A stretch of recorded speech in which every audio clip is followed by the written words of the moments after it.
Hello, my wonderful, beautiful friends, guys. Welcome back to r/entitled people, where people truly think they can do what they want, when they want, and no one else matters. And in today's episode, we've got Karens letting their kids rob houses, people thinking they can park anywhere they want, narcissistic mother-in-laws. It's going to be a wild one. Guys, I hope you enjoy the stories. Don't shake your heads too hard. And as always, you can send or link your post to this email right here. Let's dive in. So this isn't my story, but it's my friend Adam's. Adam is a retired police officer, and this takes place back in the 90s, when Adam was a beat cop, maybe a year or two into his service. At the time this story takes place, a firebug had targeted several businesses over the course of a 3-month period. The fires were put out, but they were getting bigger and bigger, causing thousands of dollars in damages. Everyone was on edge, and the police were patrolling the area every night to try to catch Mr. Firebug. On this particular night, in the middle of February, Adam and his partner Rick drew the short stick, and thus they were assigned to patrol part of the area. While on patrol, he notices a classic Mercedes-Benz pulling up to a house, and a familiar lady dressed in a thick fur coat steps out. He groans. It's the wife of a local business owner that every officer in the town has had the displeasure to ticket for various parking and traffic violations. Now, it would have been fine if she was a nice lady or something, but no. Her 3 default sentences were, "Don't you know who I am? Where's your manager? And I'll have your job." Seriously, she was a Karen before Karens were even a thing. So Rick points out to Adam that Karen had parked right by the fire hydrant, par for the course. Adam then gets ready, and he steps out of the squad car. He approaches and says, "Good evening, Mrs. Karen." At that she says, "What are you doing here?" Adam guessed that's the Karen's version of the word hello. Adam tells her, "I'm working beat. Do you know you parked right next to a fire hydrant?" Karen replies, "So?" He then says, "I'm suggesting you move it before I write you a ticket. I'm not in the mood for extra paperwork tonight." At that, Karen says, "Listen, you need to leave my car alone or I'll have your job." With that, Karen storms off to the house. She goes inside and slams the door. Adam thought, "If you say so." He then proceeds to check the outside of the car for any more violations and wishing that being a bitch was a federal offense. As he's putting the ticket under the windshield wiper, the call that everyone's been dreading comes on the radio. A fire alarm has been triggered, and the address was right across the street. Adam looks over at the building, and he can see a faint orange glow in the windows on the 2nd floor. He reports the glow. He and Rick get ready, just in case Mr. Firebug decides to cross their path. Several other officers arrive, and they set a perimeter around the building as the glow gets brighter and brighter. Unfortunately, by the time the fire department gets there, flashover happens, and all the windows on the 2nd floor get blown out. It was so hot that Adam felt sweat form on his face. It's at this point the fire department needs to get the hoses set up, but Karen's car is in the way. Using safety hammers, they break the windows and then run the hoses through, getting everything set up in record time. And during all the chaos, Karen comes out and she sounds like a banshee that had swallowed an air raid siren. The woman runs over and she tries unhooking the hose from the hydrant. She screams, "What are you doing? My car is ruined." It actually took 2 officers to restrain her and bark at her to go back inside to let everyone do their jobs. The woman actually listened and she returned inside. Adam then spent the rest of his shift helping with the fire and investigation. It was close to dawn when he returned to the station to finish up. All he wanted to do was go home and crawl into bed. And that's when his supervisor calls Rick and him over and reports that Karen reported several $1,000s worth of damage. Not only had her windows been broken, but the water had gotten in and froze because it was, again, the middle of February. The supervisor asked them what happened and they reported everything. The supervisor then shook her head, laughed, and she said, "Well, you had nothing to do with the car getting damaged, so I consider this case closed." A few weeks later, they caught the firebug. It was a different business owner who was trying to commit insurance fraud. He figured if several other buildings caught fire, nobody would think he was responsible for burning down his own business. Unfortunately, Karen never did seem to learn her lesson, so she was back racking up tickets and being a thorn in the police's side. She did have to pay for the damages and the ticket Adam gave her, but being a rude, rich woman, again, she never did learn. You know, being that rich and entitled, people see stuff like that as little nuisances more than anything. Like, it is nice to hear that she got to see what happens when she deliberately parks by a fire hydrant. But like OP said, when she's got that much money, lessons are not learned. Like, I remember reading a post a long time ago where OP used to date this ultra rich guy who literally parked anywhere he wanted, just like this Karen. And when OP asked him why he did that, the guy would just go, meh, when you've got this much money, you just pay to be able to do stuff. Like, parking in a handicap spot costs me $300. Driving over the speed limit costs me blah blah blah. You get the point. Like, it must be nice to be that rich, right? With that said, guys, I can't think of anything more entitled than someone trying to remove the hose from a fire hydrant when the place across the street is on fire. So here's the setup. Our tale begins about 10 to 11 years ago. It was summer, and my parents wanted to go on vacation. Me, being a 16-year-old with both a gaming addiction and seeing my cue to live the free, independent, supervised life, I offered to house and dog sit while they and my sister went on vacation. The first week they were gone, gaming took up 90% of my time, and I developed the day and night schedule of a back-end developer. I still did all the chores around the house, with a few exceptions, since I deemed they could wait. That's when I checked the mailbox, and there's a handwritten letter from the HOA. The letter said that the grass in front of my lawn was way too tall, according to regulations. So I went out, took a look at the grass, which was maybe 1 centimeter too tall. The same day I cut the grass because might as well do so to keep the peace. The day after, a new letter came. This time, the roses in my front yard were going too far out, through the fence, by 15 centimeters. I once again comply. On the third day, my parents' backyard bushes were too tall.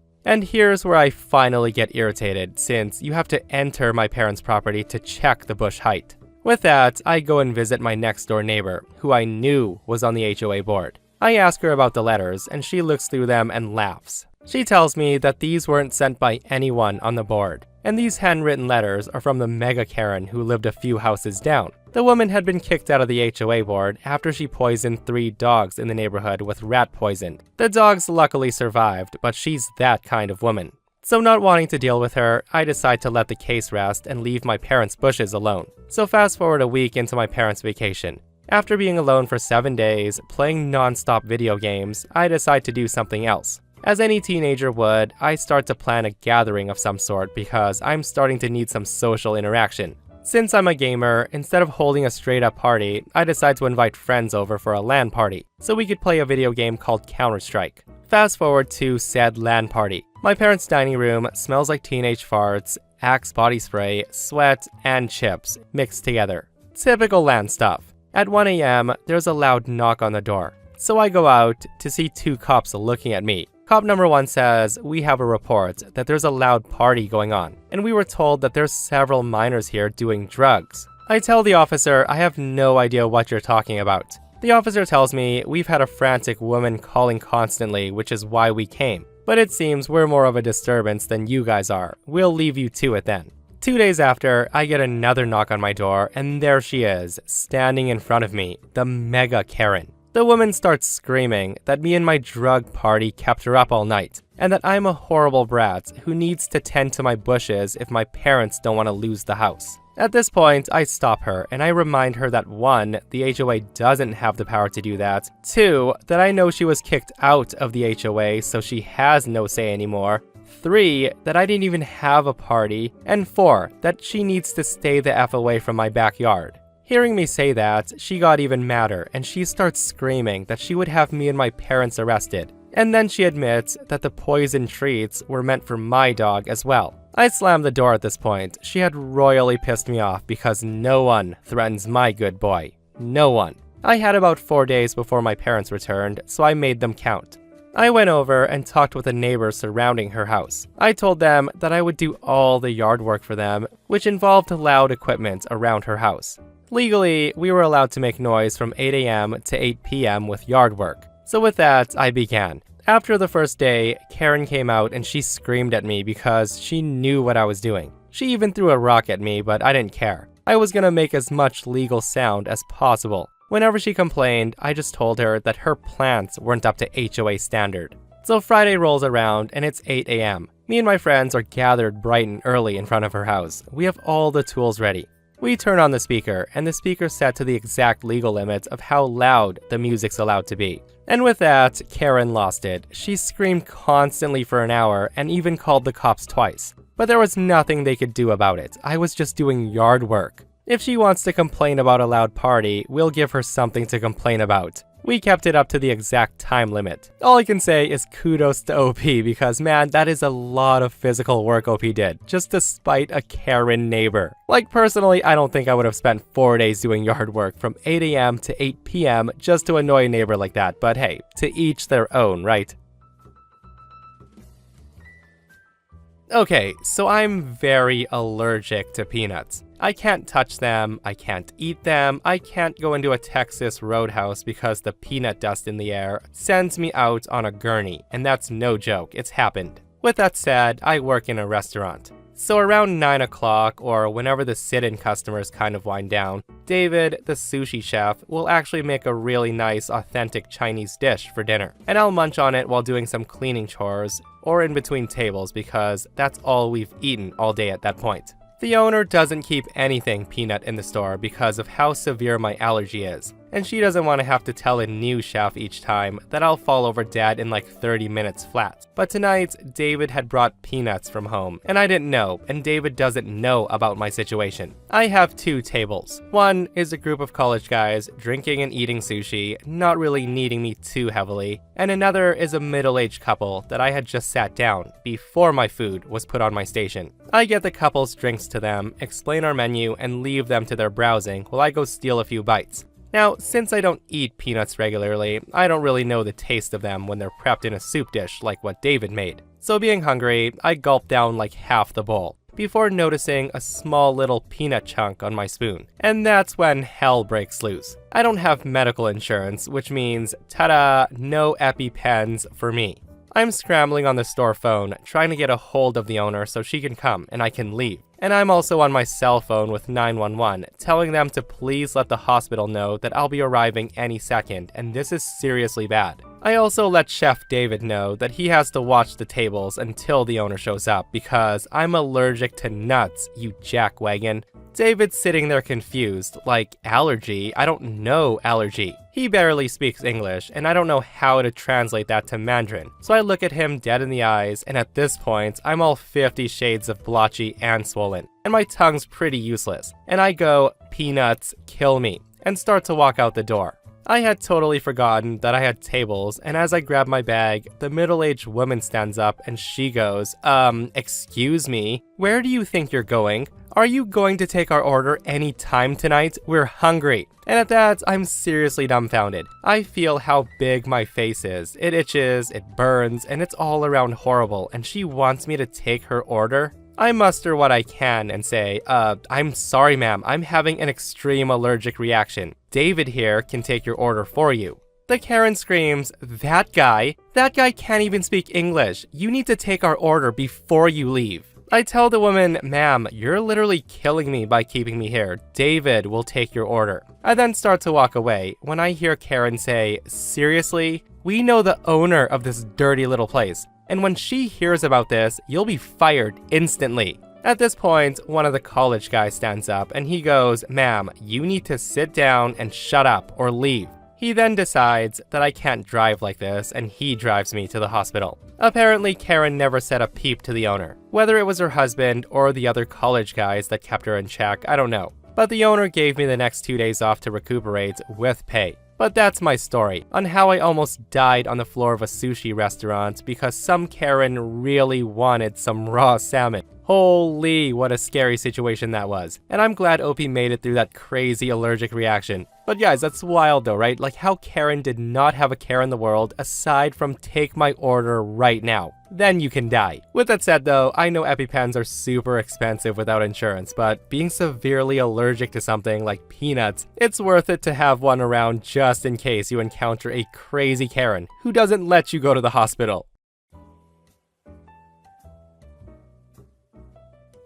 So this happened last month, and I'm still not over it. This was the craziest event in my new house since I moved in. So let's start from the beginning. Last month, my son asked if he could have friends over since we're having a get-together for our family. I say sure, no problem, since I already know the parents of the friends, so I'll just make a couple of calls and I'll invite them too. Fast forward to the weekend. I have everything set up, the food is cooked, and just about ready to have a good time. After 20 minutes, the guests start showing up, and some are my family, my sister, brother-in-law, nephew, and mom. And then my son's friends and parents show up. Everything is up and running. Now, the last parents that show up with their kid, I always knew the father, but I've never met the mother. And the kid was always a little on the troublesome side, but really never anything serious. But today, this all changed. Let's call the boy Joe for simplicity's sake. The party's going well, and everyone's comfortable, enjoying each other's company, and the kids are having a blast. I did set up some rules for the kids to make sure that everyone's outside and not running in and out of my house. One rule is, if they have to use the bathroom, to go through the back door, since it's the quickest way to the bathroom.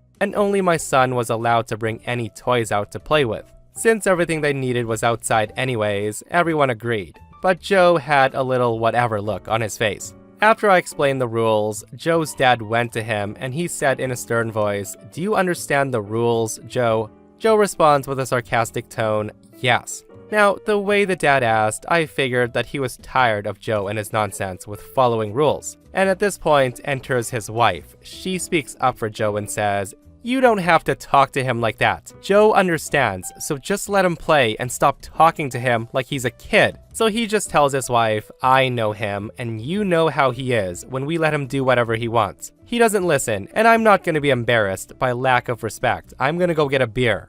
He then says to me, "Come, let's take a walk." So on the way to the cooler, he tells me, I'm sorry for that, but she lets him get away with everything, and I'm not going to have that behavior while I'm here. I just tell Joe's dad, "It's cool, come on, let's get a beer." So as me and Joe's dad are having a beer, sharing stories, that's when my son comes to me to say that Joe needs to use the bathroom, and can he bring out the Nerf guns? I say sure, just make sure you close your bedroom door when you're done. So my son and Joe run inside, and I think nothing of it. After a while, I see Joe's mom looking like she was ready to leave, while she's been on the phone the entire time. After 5 minutes, my son and Joe walk out with the Nerf guns and start passing them to the other kids. And that's when I see Joe going to mom and telling her something which I couldn't hear, but he was excited about something.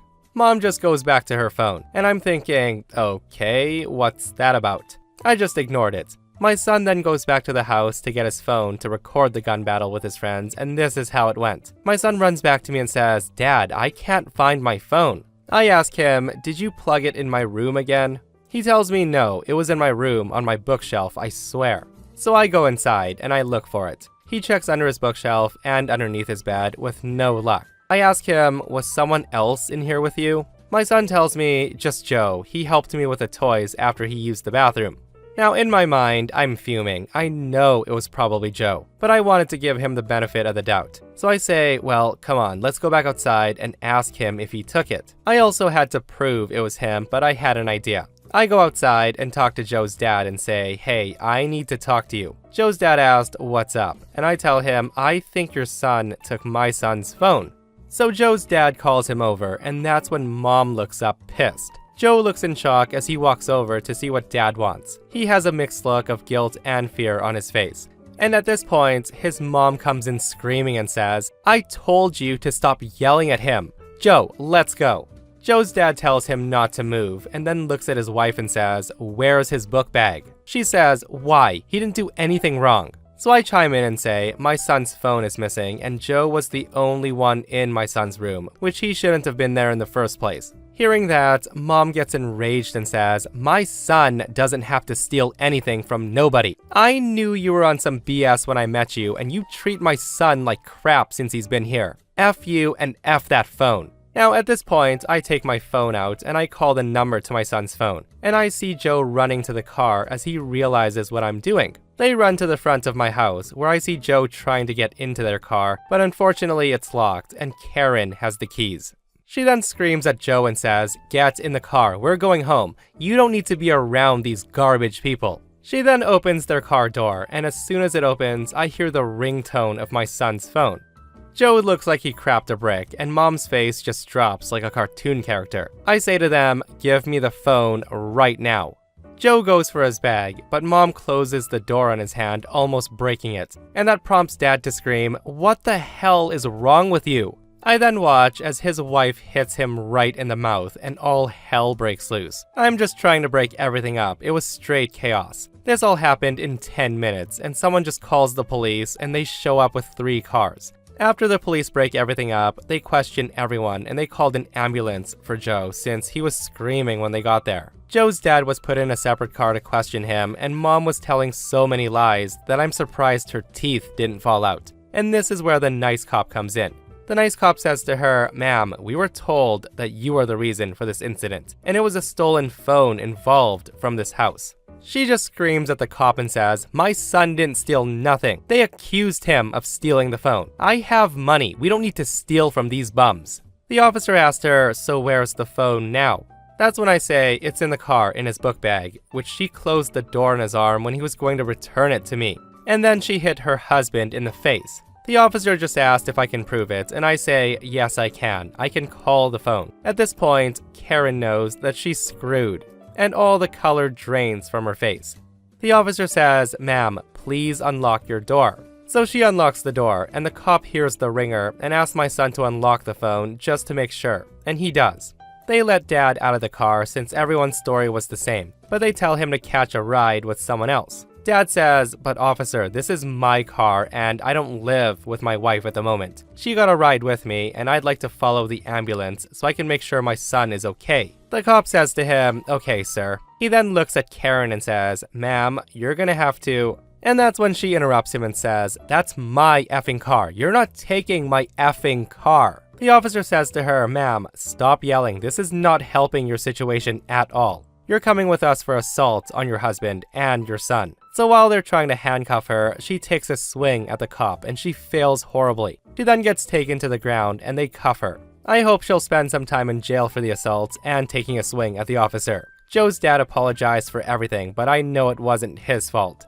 Guys, what a wild story. And shame on that Karen mom, like, way to go, lady. You encouraged your son to steal from a friend and then started attacking everyone when caught. What a great example she's setting, right? So my ex-girlfriend and I were together for about 2 years, and her mom was a big part of the reason why we broke up. This woman was entitled and narcissistic. This story happened not too long before our breakup. And to understand the story and the situation it revolves around, you need to know certain things. My ex-girlfriend's grandparents are living about 200 kilometers away from where she lives. She frequently drove there to visit them, and so did her parents, with her younger sibling. So a couple of days before the trip, my ex-girlfriend's mom, who we'll call Karen, gets into an accident with her car. The car was basically a write-off at that point and wasn't even in the state to be pulled up on a tow truck. Although both her and the guy who was involved in the accident escaped pretty much unharmed, the car was absolutely wrecked. But enough talking, here we go. My ex and I were visiting her parents. It was Sunday, and my ex's parents and their kids planned to spend their holiday by visiting the grandparents the following week. There was just one tiny problem concerning that plan. The car they planned to use for the trip wasn't much more than a pile of metal. But luckily, ex's mom had the perfect idea to save their holiday plans. And thus, this conversation began. So my ex and I enter the living room and Karen says, "Hi there, how are you?" I'm about to tell her that I'm fine when she cuts in and says, "Anyways, whatever you're gonna say, I'm sure you're okay, so listen, I need something from you." I respond, "Yeah, as I was going to say, I'm fine. What exactly do you need?" I just want to note that she usually asked me or us for pretty much everything, so I was very used to this "I need something from you." She then says, "We need your car." I say to her, "Well, that's quite the big ask. Why do you need my car?" Karen says, "Listen, I told you weeks ago that we're visiting my parents tomorrow. I don't have a car anymore to drive there, so we need yours." I tell her I can't give you my car. I have to work all week, and I need it to get there. Besides, technically my insurance doesn't pay anything if someone else besides me or my parents has an accident with this car. Hearing that, Karen says, "Well, I don't see the problem. Just give us your car. We're not gonna get into another accident. The odds of that are impossible." We have 2 little children in the car this time. We'll be extra careful. We need it far more than you do. I try to tell her again and say, I don't think you understand. I need that car to be able to work. I have to get to my workplace, visit customers, take care of their problems, and get back to my workplace. Up to 10 times a day if it's a busy one. Besides, my insurance still doesn't allow you to drive the car. I can't afford to pay the damages if there's an accident. Hearing that, Karen says, oh come on, your workplace is like 10 miles away from your home. You can get there by bicycle or something. You're always saying how you like to keep fit and healthy, so it wouldn't be too bad for you to bike to work every day. It'll only help you when you give us your car. I say to her, with all due respect, even if I'd be willing to get to work by bicycle for a week, which I'm not, you still can't drive my car. I can't afford to pay for any accidents you might cause, and I know that you won't. At this point, she loses it, shouting at me saying, you know as well as I do that I'm perfectly capable of driving a car without any accidents. I'm not asking again. I say to her, if you're capable of driving a car, then how come I own a car that's perfectly fine? And you've already destroyed the second car since I've known your daughter. She then shouts at me saying, don't you effing talk to me like that. I dare you to say that I've been in an accident one more time. I dare you. I dare you to call me a bad driver one more time. Both accidents weren't my fault. Now, I don't know much about the first accident and whose fault it was, but I know a lot about the second one. She ran a red light and someone T-boned her. At this point, her husband chimes in and says, honey, calm down a little. I'm sure we can sort this out if we just stay calm and talk about it. Maybe we can rent a car or... She then interrupts him and says, no one asked you. And you know as well as I do that we can't afford to rent a car, so we need his. She then continues yelling at me saying, now just give us the car. We need it way more than you do. There's no way we're missing this trip. So give me the effing car keys already. You have no idea how life works, and you have no idea how important it is for my kids to see their family. So give me your car. At this point, I tell her I'm leaving right now. I look at her daughter and say, you can come with me or you can stay, but I won't stay here more than another minute. My ex looks at me and her mom as I start walking away. After a couple of seconds, she follows me outside, mumbling, goodbye, mom. Karen follows us down the hallway, screaming at us, saying, don't you dare ever come back here again, none of you. I'll swap the effing locks and burn all your stuff. If you leave now, you won't be coming back here ever again. So with that, we leave the house, with my ex slamming the front door. We then get inside the car, and I sit down and buckle up, and that's when I see Karen in the rear view. She's waving her hand, holding a smartphone. She then screams at us saying, you forgot your phone. Here, take it. She then throws the phone, and it hits my car with a thud. She then runs towards us as I start the engine and drives off. She keeps shouting, don't you ever come back, while waving the phone she threw in her hand. My ex says, I don't think that was my phone. I left mine right in the car right here. She said that while picking it up from the cup holder where she left it. I ask her, so whose phone was it? She tells me, I don't know, but me and dad both own iPhones, so she might have confused them. I hope the screen's not broken. I just burst out in laughter while leaving the village where they live. After that, my ex's parents took the train to visit the grandparents.